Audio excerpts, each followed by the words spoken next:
D'abord, bon, je vous prie de m'excuser parce que j'ai commencé par parler sans me présenter, à part que Mina m'a présenté comme le président du bureau exécutif mondial du Haut Conseil des Béninois de l'extérieur. Je suis vraiment, avant tout, je suis un Béninois un peu particulier quand même, parce que je suis né français au Dahomey. Oui, je suis né français au Dahomey. Puis je suis devenu Dahoméen à l'indépendance, béninois, et quand je suis allé en France, j'ai réintégré, parce que je n'ai pas été naturalisé, j'ai fait une réintégration, j'ai réintégré ma nationalité d'origine. Je suis en France depuis 48 ans, et j'ai travaillé 43 ans dans l'administration territoriale française, en tant que d'abord directeur de la communication, puis directeur des relations internationales. C'est très important parce que tu parles de mémoire, mais la diaspora c'est ça. On dit que s'il n'y a pas la mémoire, il n'y a pas de diaspora. Ça commence là. S'il n'y a pas de mémoire, et puis quand tout à l'heure vous avez cité les Béninois qui sont partis, effectivement oui, il y a eu aussi des Béninois qui sont partis pour le travail, pour des raisons économiques, à l'époque où les Renault, Peugeot cherchaient de la main-d'œuvre. Il y avait un qui partait et qui téléphonait vite, venez, parce que donc il y a eu beaucoup d'ouvriers spécialisés qui sont partis d'ici. Sauf que les Béninois, même s'ils n'est pas hyper instruits, une fois sur place, ils se forment. Ils ne restent pas au niveau, à l'échelle où il est arrivé, ils montent. Donc, la mémoire, dont tu dis, très important parce que ces groupes-là qu'on a rencontrés, ceux qui sont partis travailler, ceux qui sont partis étudier, ont toujours le besoin de se retrouver. Le cas du Bénin est assez particulier parce qu'il faut souligner qu'on a eu une période où la diaspora était vraiment dispersée. Et pourquoi elle était dispersée? Parce que nous avons connu ce que nous avons appelé la période révolutionnaire, 72 à 89, où, même si ce n'est pas les révolutions sanglantes qu'on a connues dans les pays d'Amérique latine, il y avait quand même une sorte d'intimidation qui a fait que beaucoup de personnes se sont exilées, parce que par jalousie, on peut vous dénoncer pour un mot de travers, et votre nom est cité à la radio et vous fuyez. Quand vous êtes dehors, vous ne savez pas qui est qui. Donc de 72 à 89, les Béninois ne se fréquentaient pas. Tout le monde se méfiait de tout le monde. Et on ne peut pas parler de diaspora de Béninois de 72 à 79. Cependant, avec l'avènement du renouveau démocratique, on a participé à cette conférence. Et c'est à la sortie de la conférence que les regroupements ont commencé par se créer. Les associations ont commencé par se mettre en place. Généralement, les associations régionales, les ressortissants pour le développement de Ouida, Novicha, ceux de Basila, ça.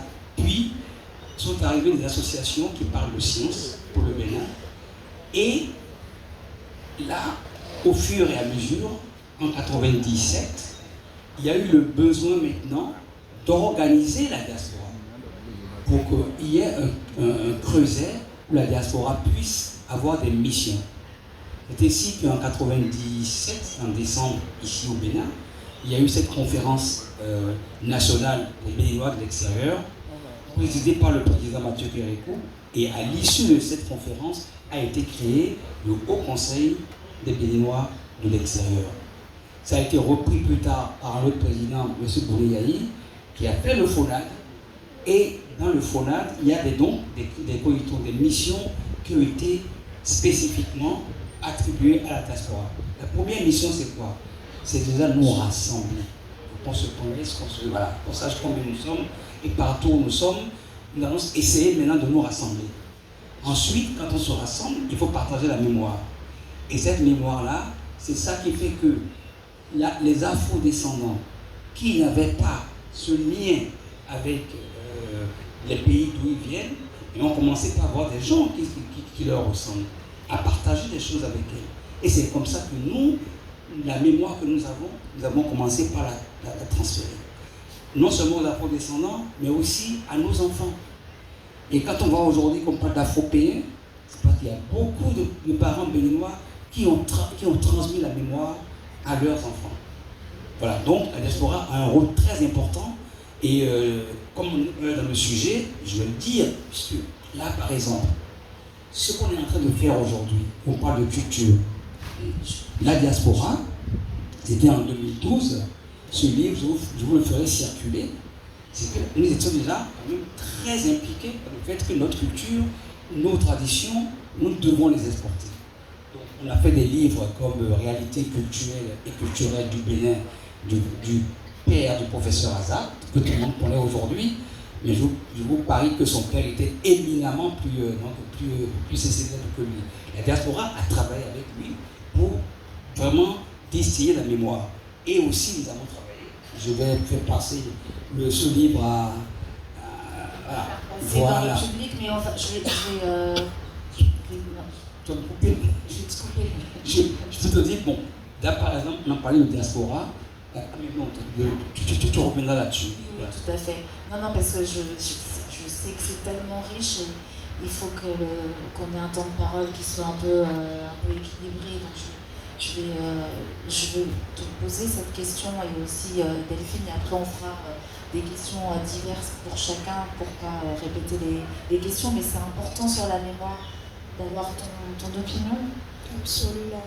Alors, on ne peut pas parler de diaspora sans la mémoire parce que la diaspora, c'est le transfert de mémoire, c'est la passeuse de récits et c'est un transfert de compétences culturelles et cultuelles. Et la diaspora a joué un très grand rôle parce que je vais vous raconter une histoire. En 2015, à Bahia, Salvador, je venais à peine de connaître le Brésil. Et Dieu faisant ces choses, j'ai été d'abord transférée à Bahia, Salvador pour faire mes études de langue. Après, rejoindre mon université pour faire ma formation universitaire. Arrivée à Bahia, j'ai trouvé des visages vraiment similaires, une culture très vivante, un peuple qui était vraiment attaché à ses racines et je me suis demandé, moi une béninoise, une africaine, je ne sais pas si je suis en mesure de porter fort ma culture que cette diaspora historique présente à Bahia, Salvador qui a gardé fort longtemps ses racines, l'a fait perpétuer. Donc pour dire tout court, la diaspora, elle représente la mémoire.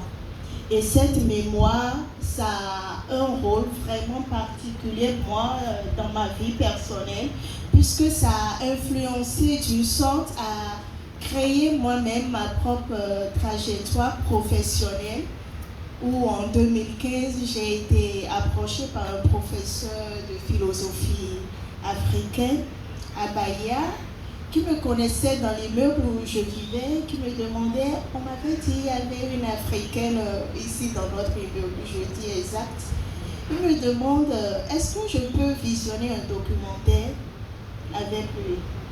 Et toute contente, j'ai accepté. Et le documentaire, c'est un documentaire classique au Brésil, très bien connu, qui a gagné des prix, qui a été réalisé par un grand réalisateur, Renato Barbieri, où on peut voir le grand écrivain Milton Courant, les grandes figures diplomatiques entre le Bénin et le Brésil. Du coup, on regardait le documentaire et tout à coup, j'avais la chair de poule. Je ne savais pas ce qui se passait avec moi, mais dans le documentaire, il y avait des visages familiers. Le paysage me semblait aussi familier. Je dis ok. Moi, j'ai vu mon grand-père paternel une seule fois dans ma vie, quand j'étais toute petite.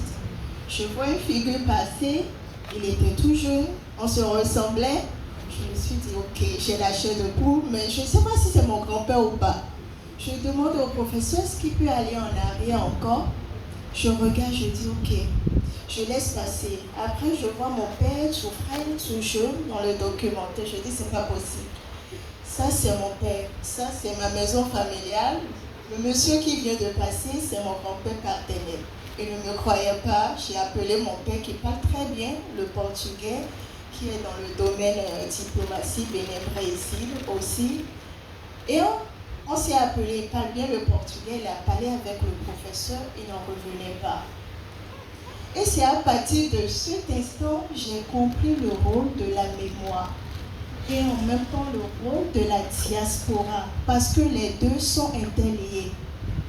Et du coup, sur le champ, je me suis dit, j'ai toujours voulu faire les relations internationales, mais quoi concrètement?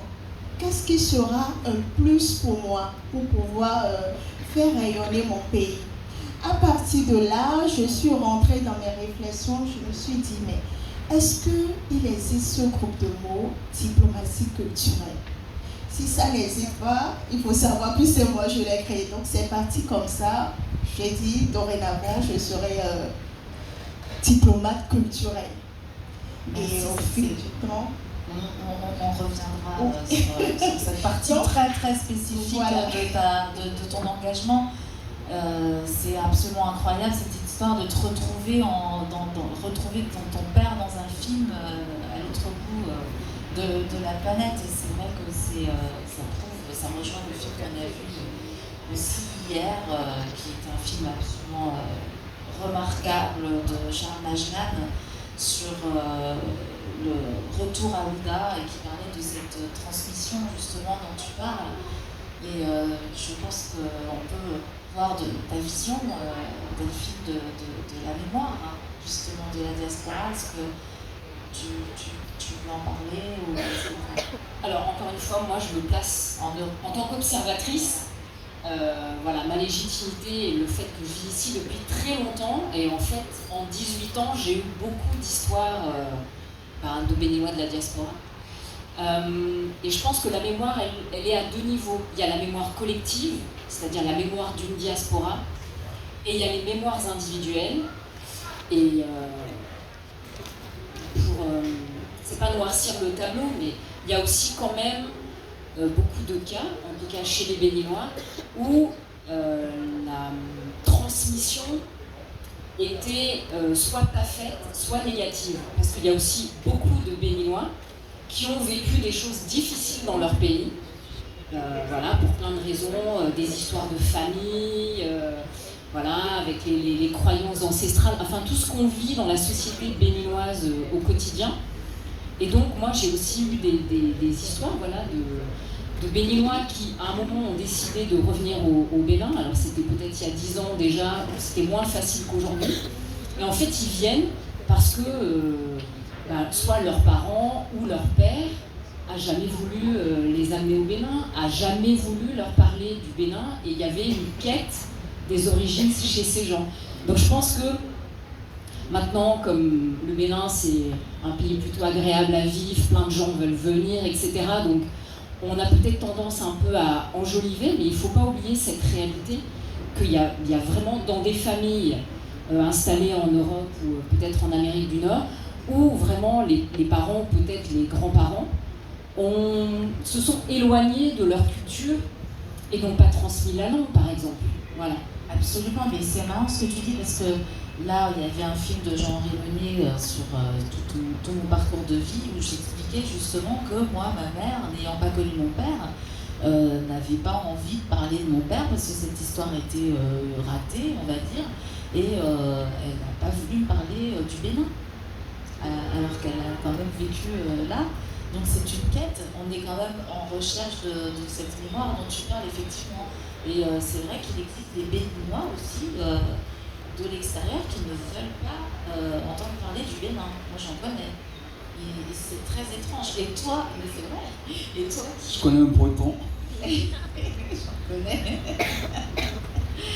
Et toi qui es en fait béninoise de naissance, de culture à la base, tu es très béninoise, je trouve. C'est intéressant de voir ce rapport qu'on peut avoir à la mémoire, à la culture. Alors donc, sur